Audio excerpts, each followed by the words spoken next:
If you ever said no and set a boundary and you immediately felt guilty, like you hurt someone or did something wrong, this video is for you. What if that guilt is a sign that you're doing something new rather than a sign that you're doing something wrong? When you start taking responsibility for how everybody else is feeling or what they're feeling, then you start abandoning yourself and your own feelings. And the minute you try to think a little bit about yourself and prioritize yourself, you start feeling guilty, because that's not what nice people do. Or is it?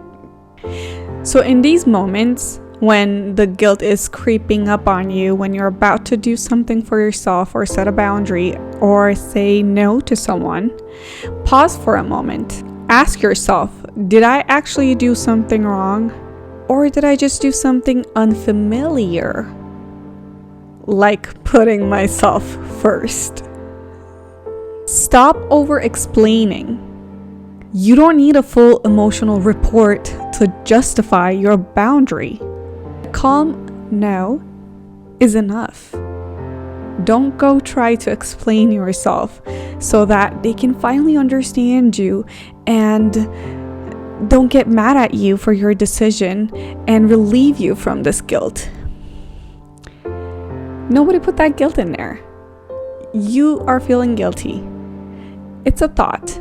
Remind it to yourself. I don't need to explain myself. I have made a decision. I'm not harming anybody.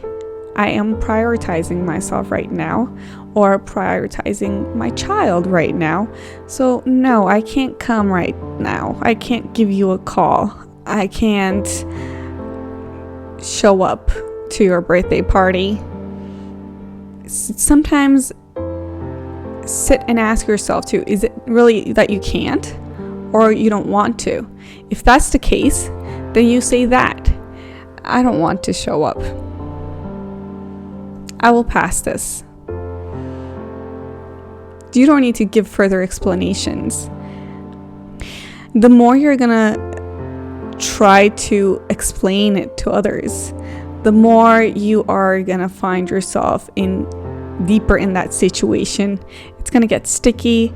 You're gonna keep thinking about it over and over again, because it's not really them you're trying to explain something to, it's you. You're trying to convince yourself that you're not doing something bad, and you keep giving examples and explanations so that you accept the fact that you said no, the fact that you set a boundary. Number 3, this is an important one. Tell yourself, I am allowed to disappoint people and still be a good person. Sometimes this is how life works. You don't go around and disappoint people on purpose.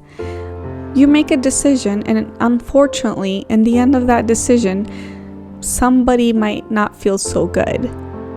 That's okay. That's not your responsibility.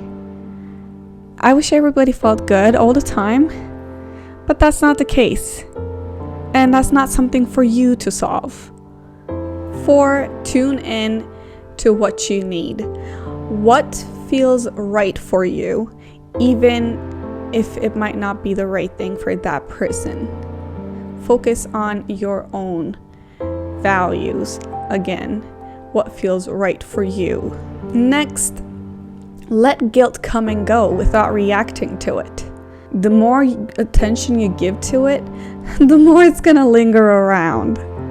And lastly, track small wins. Notice every time that you honor your needs, your decision. That's when you rewire your brain and you realize these differences and reward yourself for it.